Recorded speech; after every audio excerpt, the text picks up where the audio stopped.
So hey guys, welcome back to our YouTube channel और आप देख रहे हैं एग्ज़ाम हो 24। तो कैसे हैं आप लोग। मैं आशा करता हूं आप लोग सही होंगे।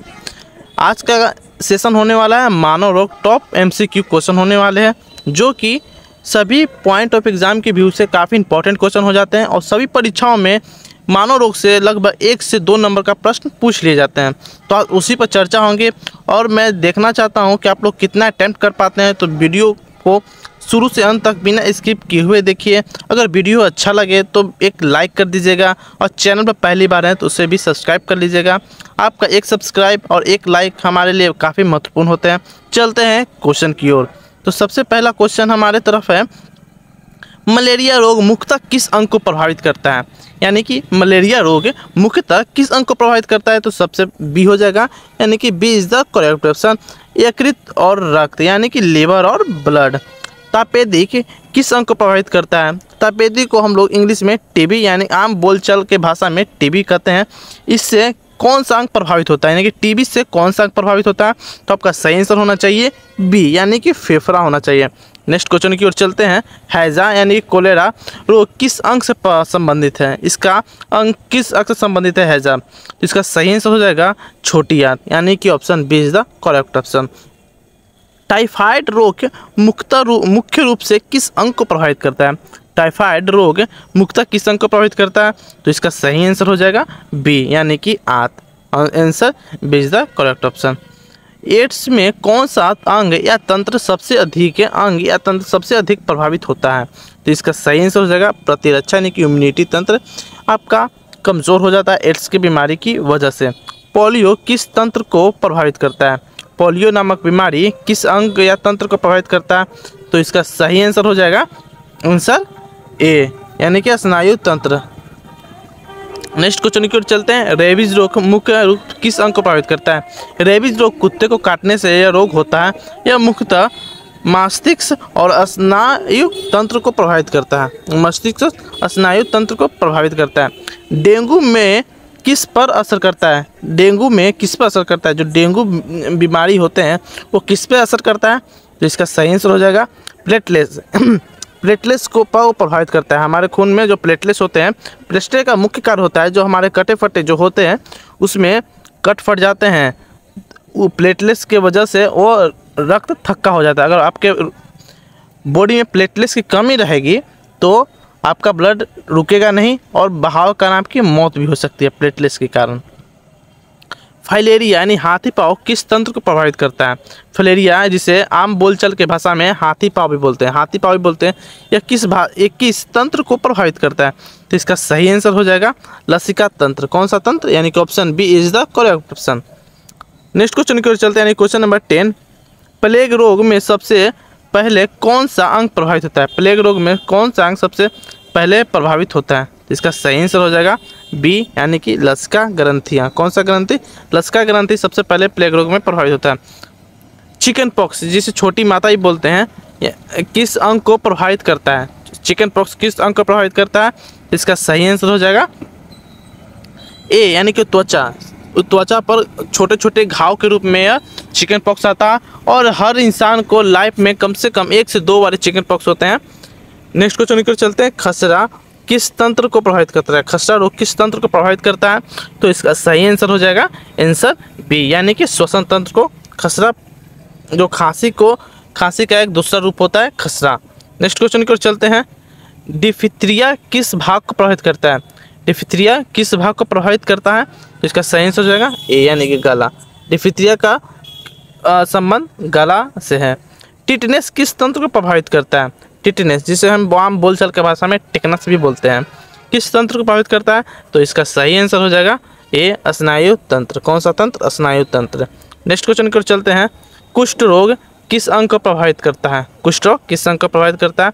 त्वचा और स्नायु। त्वचा और स्नायु। अगर सेशन अच्छा लगे तो एक वीडियो को लाइक और चैनल को सब्सक्राइब जरूर करते हैं। आपसे एक रिक्वेस्ट है कि चैनल को सब्सक्राइब करके जाए। स्मॉल पॉक्स जो चेचक किस अंग को प्रभावित करता है। तो इसका सही आंसर हो जाएगा आंसर ए, त्वचा। चिकन पॉक्स और स्मॉल पॉक्स में कोई काफ़ी अंतर नहीं है। अक्सर एग्जाम में चिकन पॉक्स पूछ लिया जाता है, स्मॉल पॉक्स कम पूछे जाते हैं। चिकन पॉक्स का डिमांड हर एग्जाम में होते हैं। नेक्स्ट क्वेश्चन की ओर चलते हैं। इन्फ्लुएंजा किस तंत्र को प्रभावित करता है? इन्फ्लुएंजा किस तंत्र को प्रभावित करता है? इसका सही आंसर हो जाएगा श्वसन तंत्र, श्वसन तंत्र को, यानी कि option B is the correct option. Hepatitis B किस रोग से संबंधित है? हेपेटाइटिस बी किस रोग से संबंधित है? तो इसका सही आंसर हो जाएगा यकृत। किस? यकृत, यानी कि लीवर। नेक्स्ट क्वेश्चन की ओर चलते हैं। एनीमिया किससे संबंधित है? एनीमिया किससे संबंधित है? तो आपका सही आंसर हो जाएगा एनीमिया, यानी कि बी हीमोग्लोबिन। हीमोग्लोबिन।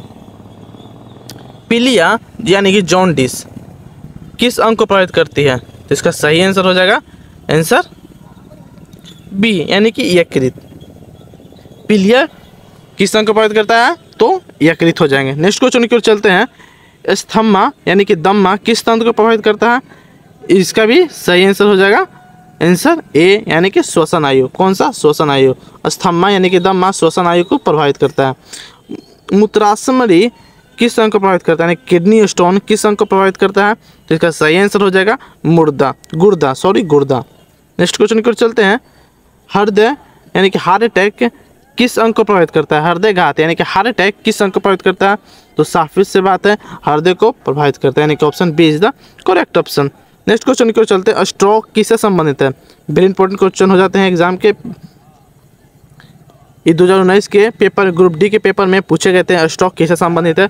तो आपका सही आंसर हो जाएगा सी, मस्तिष्क।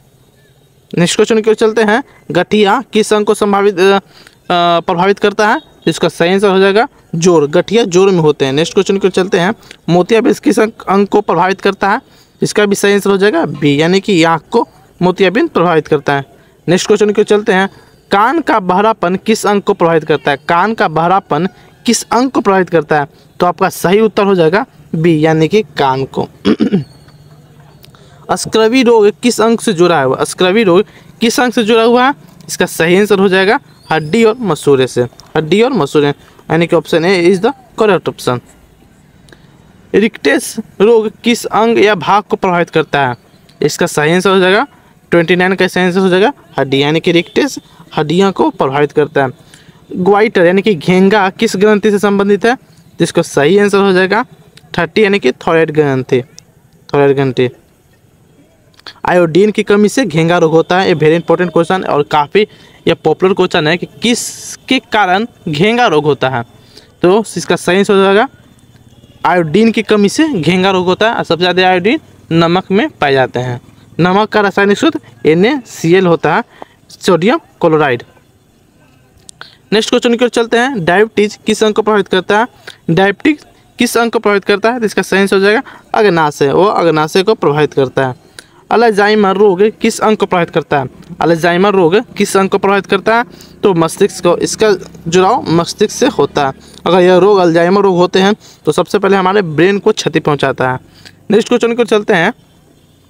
पार्किंसन रोग किस अंग से संबंधित है? पार्किंसन रोग किस अंग से संबंधित है? तो इसका सही आंसर हो जाएगा ए, यानी कि मस्तिष्क से संबंधित है।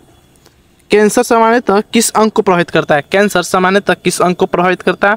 तो आपका सही आंसर हो जाएगा आंसर बी, यानी कि शरीर का कोई भी अंग में कैंसर हो सकता है। नेक्स्ट क्वेश्चन की ओर चलते हैं। एंसेफेलाइटिस किस अंग को प्रभावित करता है? एंसेफेलाइटिस किस अंग को प्रभावित करता है? तो आपका सही आंसर हो जाएगा आंसर बी, यानी कि मस्तिष्क, यानी कि ब्रेन। हेपेंडिसाइटिस किस अंग को प्रभावित करता है? यानी कि हेपेंडिसाइटिस किस अंग को प्रभावित करता है? तो इसका सही आंसर हो जाएगा बी, यानी कि अपेंडिक्स। अपेंडिक्स होता है अगर भोजन खाकर, यानी कि अब खाना खाकर चलते हैं या दौड़ते हैं तो भोजन का जो कुछ अंश हमारे स्टोमच यानी कि आमाशय के बगल के थैली में जाकर बैठ जाते हैं और वहाँ बैठते बैठते बहुत दिन होने के कारण वहाँ पर घाव बनाते हैं और दर्द के कारण उसे ही अपेंडिक्स बोलते हैं। नेक्स्ट क्वेश्चन की ओर चलते हैं। अल्सर किस अंग में होता है? अल्सर किस अंग में होता है? तो अल्सर पेट में होता है। अल्सर पेट में, स्टोपेज में अल्सर होता है। निमोनिया किस अंग को प्रभावित करता है? निमोनिया किस अंग को प्रभावित करता है? तो आपका सही आंसर हो जाएगा फेफड़ा, यानी कि option B is the correct option. Bronchitis किस अंग से संबंधित है? ब्रोंकाइटिस किस अंग से संबंधित है? तो आपका सही उत्तर हो जाएगा बी, यानी कि फेफड़ा, श्वसन नालियाँ, यानी कि फेफड़ा is the B is the correct option. मिर्गी किस अंग से को प्रभावित करता है? मिर्गी किस अंग को प्रभावित करता है? तो बी, मस्तिष्क। मिर्गी वाले व्यक्ति उसे कभी मिर्गी आ सकते, उसका कोई टाइम टेबल नहीं होता है मिर्गी आने का, कभी भी आ सकते थे। अगर हेपेटाइटिस ए को किस अंग को प्रभावित करता है, हेपेटाइटिस ए किस अंग को प्रभावित करता है, तो आपका सही उत्तर होगा बी यानी कि यकृत। हेपेटाइटिस ए यकृत को प्रभावित करता है। सिरोसिस, सिरोसिस किस अंग से संबंधित है, कौन सिरोसिस किस अंग से संबंधित है, तो आपका सही आंसर हो जाएगा बी यकृत। नेक्स्ट क्वेश्चन की ओर चलते हैं। ग्वाइटर घेंगा यानी कि ग्वाइटर घेंगा रोग किसकी कमी से होते हैं, तो मैं अभी आपको बताया था कि घोंगा आयोडीन की कमी से हो जाता है। ये वेरी इंपॉर्टेंट क्वेश्चन हो जाते हैं एग्जाम के, अगर एग्जाम में आप जा रहे हैं तो इसे रट कर जाएं कि घोंगा या आयोडीन की कमी से होता है। स्क्रीवी किस विटामिन की कमी से होता है, स्क्रीवी किस विटामिन की कमी से होता है, तो आपका सही आंसर हो जाएगा सी यानी कि विटामिन सी से स्क्रीवी होता है। स और सी यानी कि आपका एक ट्रिक भी बन जाता है, स से विटामिन सी की कमी से स्क्रीवी रोग होता है। नेक्स्ट क्वेश्चन की ओर चलते हैं। रिक्टेस किस विटामिन की कमी से होता है, रिक्टेस रोग किस विटामिन की कमी से हो जाता है, तो आपका सही आंसर हो जाएगा विटामिन डी यानी कि विटामिन डी के कारण से रिक्टेस रोग होता है। और इसे पाने के लिए सबसे अच्छा नेचुरल स्रोत होता है यानी कि प्राकृतिक स्रोत धूप है। आप धूप में बैठे तो आपका विटामिन डी की कमी पूरा हो जाएगा। नेक्स्ट क्वेश्चन की चलते हैं। बेरी बेरी किस विटामिन की कमी से होता है, बेरी बेरी रोग किस विटामिन की कमी से होता है, तो विटामिन B1 की कमी से बेरी बेरी रोग होता है। नेक्स्ट क्वेश्चन की चलते हैं हम लोग।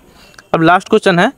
नाइट ब्लाइंडनेस किस विटामिन की कमी से होता है, नाइट ब्लाइंडनेस किस विटामिन की कमी से होता है, तो इसका सही आंसर हो जाएगा ए यानी कि विटामिन ए की कमी से नाइट ब्लाइंडनेस होता है, यानी कि A is the correct option. Pellagra किस विटामिन की कमी से होता है, सॉरी प्लेग्रा किस विटामिन की कमी से होता है, तो आपका सही उत्तर हो जाएगा विटामिन B3 की कमी से यह रोग होता है, यानी कि option A is the correct option. Next question की ओर चलते हैं। खून का थक्का न जमने का रोग यानी कि हीमोफीलिया किससे संबंधित है, खून का थक्का न जमने का रोग हीमोफीलिया किससे संबंधित है, तो आपका सही आंसर हो जाएगा ए यानी कि रक्त से संबंधित है, रक्त से संबंधित है। और खून थक्का क्यों नहीं होता है, तो अगर आपके शरीर में प्लेटलेट्स की कमी है तो आपका खून थक्का नहीं होगा, कहीं कट जाएगा तो आपका खून रुकेगा नहीं, बहते स्राव होते होते आपका डेथ भी हो सकता है। अल्सर का मुख्य स्थान कौन सा है, अल्सर का मुख्य स्थान कौन सा है, इसका सही आंसर हो जाएगा पेट, अल्सर पेट में होता है।